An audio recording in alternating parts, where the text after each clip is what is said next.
Well, we were just talking about Paul Millsap, and I asked, is it inevitable? And what do you know? They were listening to us, apparently, because according to reports, looks like 3 years, $90 million for him to join Jokic and Jamal Murray and an exciting young group, Gary Harris and others with the Nuggets. We'll have our analysis on this and breakdown, but let's go right to our Hall of Famer, David Aldridge. So, DA, we were talking about the final dance partner. Where are we now, and what got this done for Paul Millsap in Denver?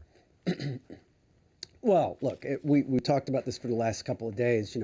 Phoenix and Minnesota were in there at the start of free agency. They both quickly went in other directions. That really didn't leave anybody else as a viable dance partner for the money that Paul Millsap wanted and frankly has earned over the last several years as being one of the premier forwards in the league. So this was an easy, I shouldn't say easy, this was a natural fit with the Nuggets, as we've said. He just will be perfect playing off of Jokic up front. He faces the basket. You can post him. He passes. He defends. He stretches the floor. This just creates all kinds of opportunities and room for their ball handlers and their guards. It's just, they're going to be a much, much improved team with Paul Millsap on their squad next year. And this was a team that barely missed out on the playoffs last year. So in the West, it is going to be an absolute, dogfight from minute one. Really 1 through almost 12 in the Western Conference. I mean, there's not going to be a night off anywhere in the West with all the moves that have been made already. DA, are you surprised that Millsap only gets 3 years? And then if I can kind of add to that, if he's only getting 3 years, are you surprised that Atlanta doesn't give at least more than that, give 100, 110? It seems like a deal they could have afforded, right?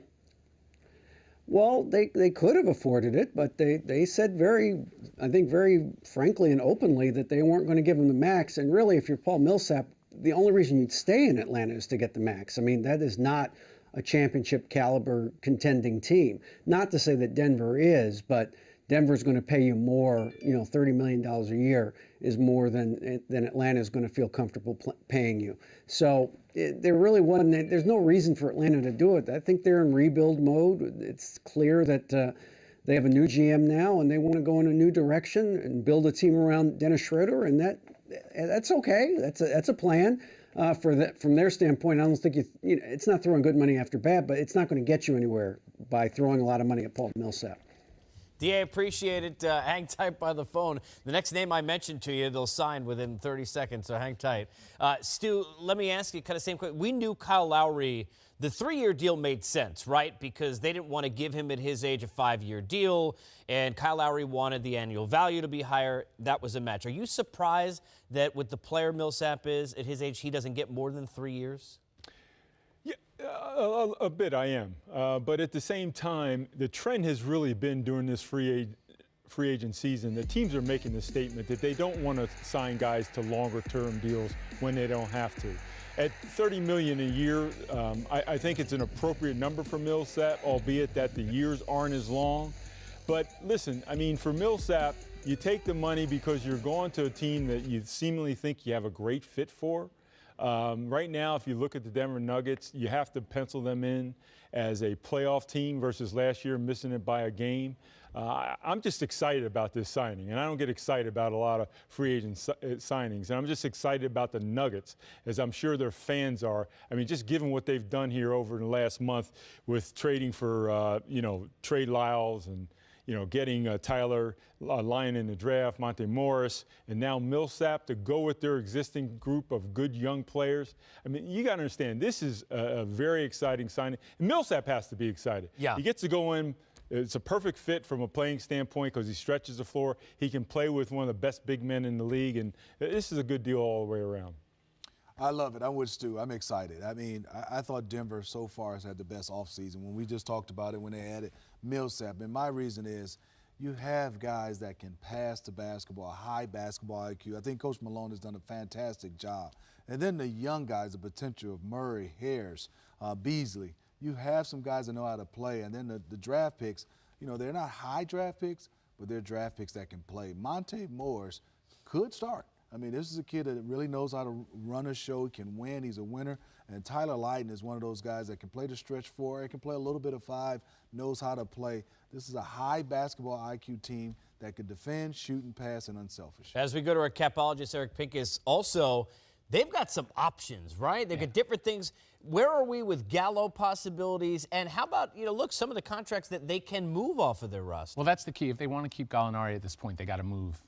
They got to move someone, right? They got to open up space. They've got guys like Wilson Chandler, Will Barton, Kenneth Fareed, Darrell Arthur. I mean, there are players that might have value. Certainly Wilson Chandler, I think. They can hold on to Miles Plumlee and also get Millsap, so that doesn't hurt that.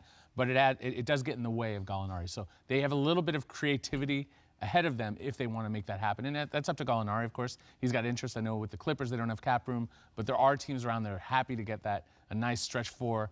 But, man, this Nuggets team with Gallinari back, that's pretty special.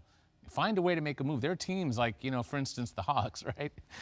They got some money to spend now, right? You can make a deal. They've got so many youthful considerations, draft assets. The Nuggets can make some plays here, set themselves up for some, maybe not 8. Start thinking about, let's get to 7, let's get to 6. Let's see if we can get up into home court advantage territory in the playoffs. Something I love just to that point as we close out here is teams aren't afraid. They know the Warriors. We ended the season, look, we all know what Golden State's going to be, right?